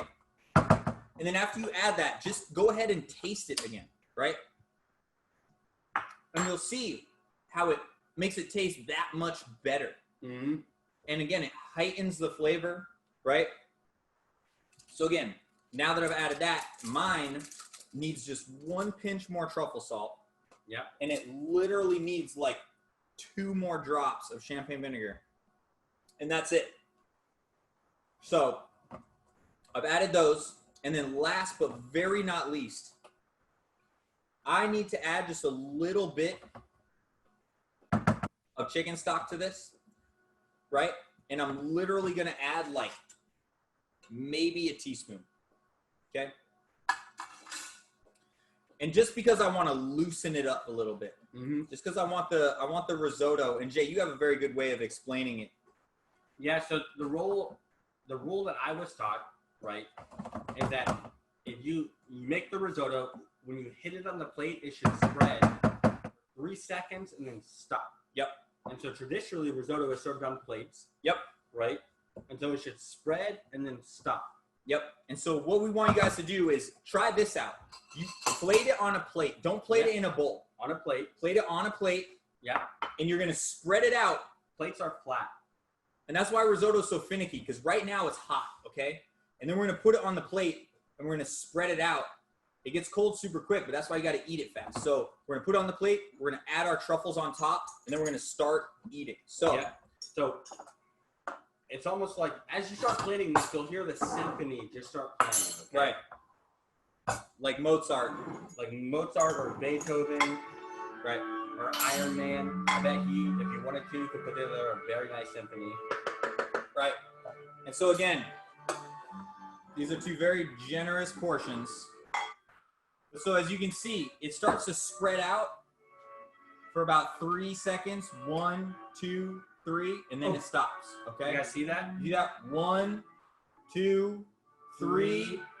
Stop. Ooh, doesn't go anywhere. That's what you want. And so what you want to do is you want to add half the risotto, and then you want to spread it out so it's got an even layer. Okay. Mm-hmm. Oh my gosh, look at that. Right? And then Stunning. you guys know the rule. We're coming back over like Ben and Jerry's, okay? So every third bite, second or third bite, will have a good chunk of truffle. Mm. You guys think we can get Ben and Jerry's on the show somehow? If anyone knows Ben and or Jerry, Yeah. hit us up. Or Let us anybody know. just named Ben or named Jerry, That lives in Vermont. we'll get them on the show. Okay, so you guys see I'm spreading out this truffle here. And this is a beautiful, simple risotto, okay? If you guys were to go to a 3 Michelin star restaurant right now, this is what you would get served. Yep. Maybe not right now because they're not open, but let's say they were open and you went to one, this is what you would get served. And so you guys see how it's literally rice Let's show 'em this suspended. camera, okay? It is literally rice suspended in sauce. You guys see that? Let's put a zoom in there.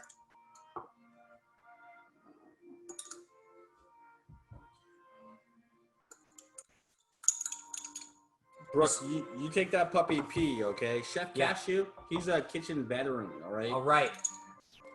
So we're finishing up the risotto, and then again, it's important. Once the risotto is plated, it needs to get eaten quickly. And It so needs the to last get step here consumed. is we're gonna finish the top with our bolognese truffle sauce. Right, just one tiny sprinkle. Thank you, Erica. That is the There you recipe. go, Erica. That is exactly sprinkle how you do over that. the top. All right. Beautiful. And so as soon as you guys get those done, hold them up to the screen. Yeah, Leah, let's start see 'em. spotlighting people like crazy. Let's see all of them. right. Leah's gonna come check them out. Oh man, Chef Cashew. as What do we defiant as think? always. What Did do we not think? plate it on a plate. Unbelievable, Jasmine. Where Whoa. did it go? Where, All yeah, right. where is that risotto? Awesome, Jackson. Jackson. Red Sox, that's right. Incredible. We got All right. Marsha. Marsha, let's see that. Look at that risotto, Marsha. Oh my God, Ariel. You are Nice. correct. Ariel, let's see yours. Bellin. Unbelievable. I like that, Incredible. I like that flower Bellin's too. a very nice flower in your hair. Pamela. Pamela, look at risotto. that. Pamela, did you make that in Heston cookware? Right. Was that a Heston nano bonded pan right there? That you have? Unbelievable. Wow. It's almost as if that pan really makes the risotto as well. All right, how about Yayoi, Hene, Nice. House Danny? House Danny. Oh my God, look at the two-tone colors on that plate. Wow. Yayoi, look at that risotto. Yeah, yo, what's She up? got a little extra truffle. She ordered Look at extra that. truffle. Hene. All right, Sharon. Sharon. all eyes are on you. Sharon, we're watching you Where stir is that risotto. So, guys, next week we're doing a truffle burger. Mary okay? Beth, nice vegetarian risotto. Looks beautiful. Nice. Charlene, unbelievable. Stunning. Charlene, that's a very nice shirt your husband's in.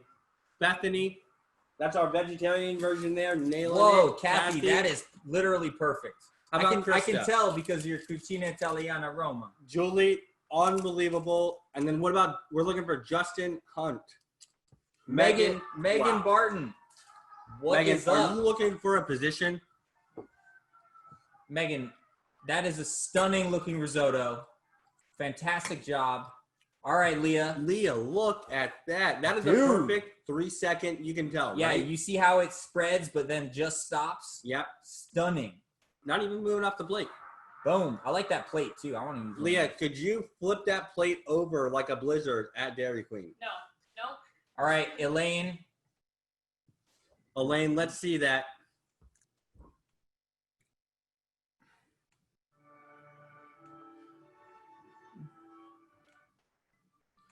Okay, very quick, guys. Before you dig into eating that truffle risotto, next week for July 4th and 5th, we're doing a Wagyu truffle cheeseburger. We are so pumped about this. We're partnering with Chef Darryl Bell, right? We wanted to help support a Black-owned business. He's a good friend of ours. He has a barbecue sauce. It's unbelievable. Yeah, so good. And we're trying to figure out the best way to make a cheeseburger, right? With truffles, with Wagyu, with barbecue sauce. So every day this week, we've been ordering cheeseburgers, eating them, right? It's been very difficult. I love cheeseburgers. Me too. I love cheeseburgers. We're trying to get that right perfect bun to sauce to meat ratio. So I hope to see you guys, right? The ones that we came up with are awesome. We took our top 3 cheeses from Cowgirl Creamery, the Cypress Grove goat cheese, the mountain ham, and the wagon wheel, mixed it together and then folded an unbelievable amount of truffles into it. And so if you have truffle burger kit for 2, you can add fresh truffles to that, right? We got brioche buns, Mm-hmm. right? So we took all the ingredients of a burger and then we gave you guys the nicest stuff. Wagyu beef. Brioche buns. Truffles. Chef Darryl Bell's barbecue sauce. Chef Darryl Bell. Chef Darryl is the man, literally. He's the man. And we got Mount Tam, wagon wheel, goat cheese, and we're gonna show you guys how to make beautiful caramelized onions. Yeah. Right? Which That's the trick there. that's the key. And we're gonna show you the little element, right, to add that makes caramelized onions go from here, right, to through the roof. to there. So, And sorry, we forgot to add. We're launching a new product soon. It is a truffle and white cheddar kettle corn. Okay, and we're gonna give you guys a bag, right? 2 bags per box. That way you get a sneak preview. yeah. Before we decide to go all in and invest a bunch of money and put it on shelves, we want to hear your opinion on what you think about it. And you think that's it, right? You're like, wow, that's incredible. $85 truffle Wagyu cheeseburgers. The Right. greatest popcorn ever been made on Right. planet Earth. Right, Chef Darryl.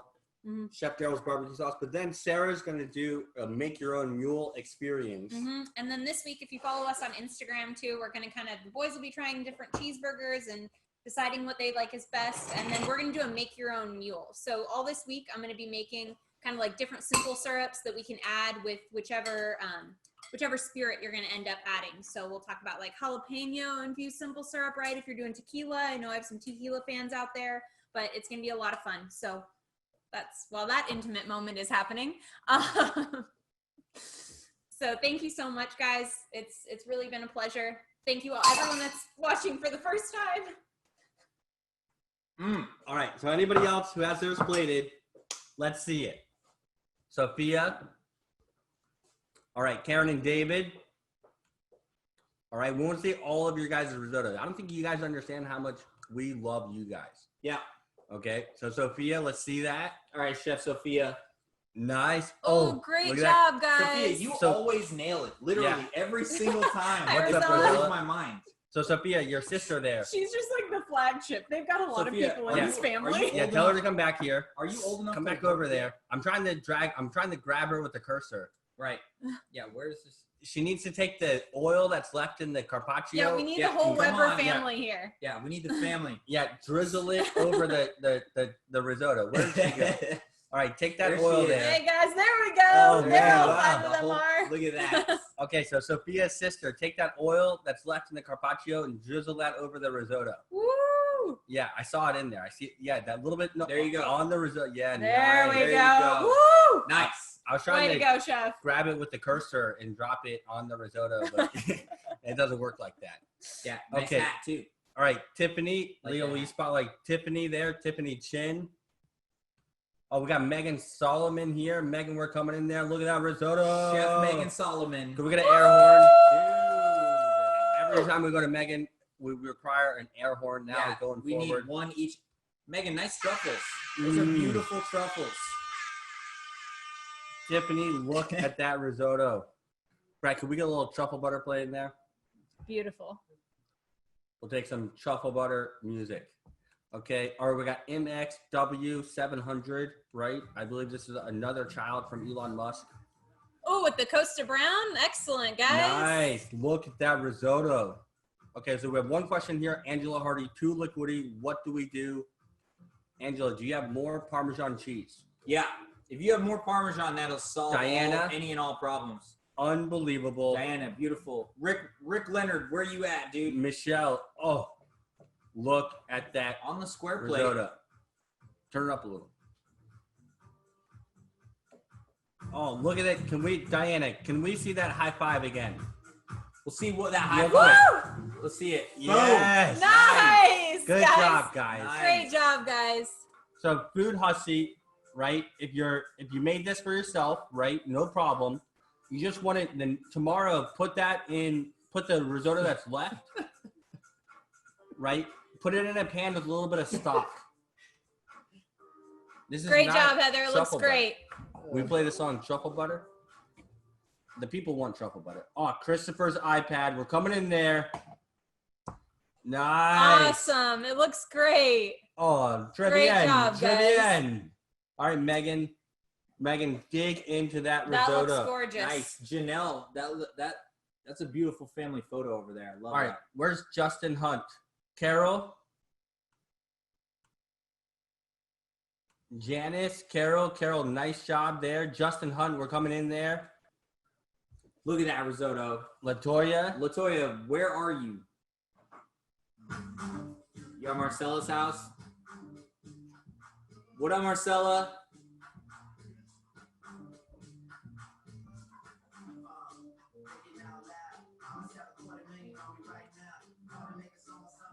Mr. Tobin, how's that risotto? Erica, how's that risotto? I'm checking on Leah here. Oh, we got Charlene. Charlene, look at that. Oh, man. Charlene. Beautiful. Look at that risotto. Nice. Look at that chef hat. Yeah, I love this chef. So, Jose, next week we'll make 2. Oh, we got Madeline. Look at this little sous chef we got here. What is up? What's up? What is your background? Is your I think her background is her. Is your background you? Look at how cute she is. Madeline Super Dove cute. called it. Look, can we Wait a see second. that risotto there, Madeline? Is that Terry? Nice. And then could we see your background? Let's see that background. I like how you did that. We got to figure out how to do that. That's awesome. It's like Carol Leung. I like that background. You got the Golden Gate Bridge.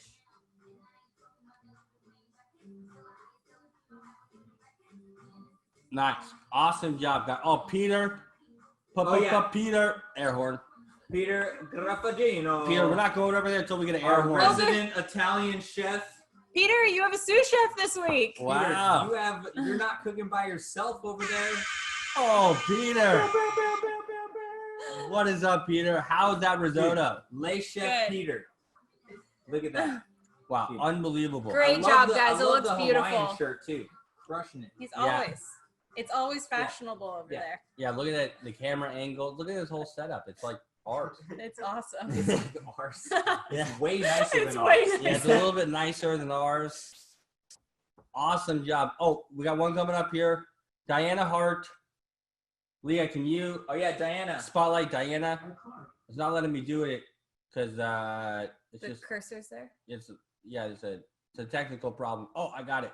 Boom. Diana. Diana, wow. Ooh, what is what is that? there? The Look at shrimp? those Butterfly shrimp in the background. Whoa. Nice. Crushing it, Diana. Wow.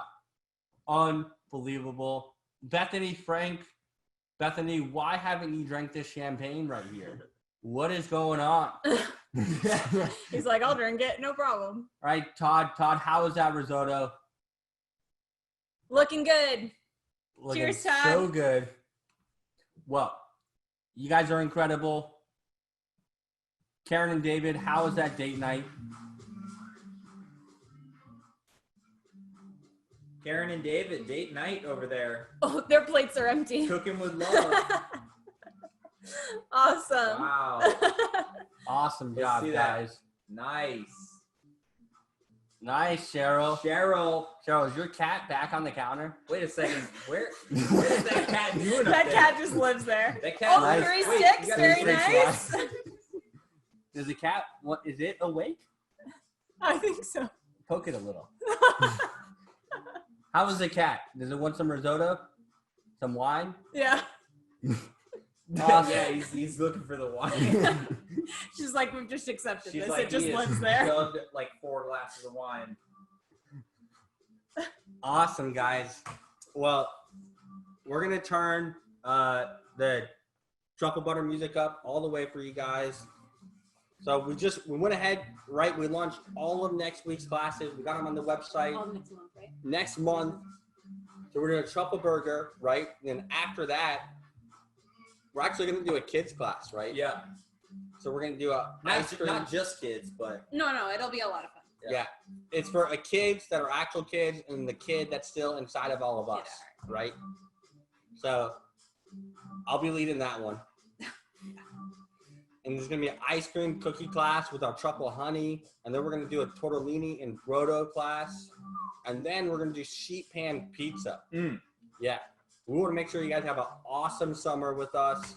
So we're so excited. Brett is excited. Brett's psyched. Awesome job on the risotto, guys. We had a couple more comments I just want to check out here. Make sure we got everything. Chef Simba has horrible table manners. Oh, Cheryl, I knew it.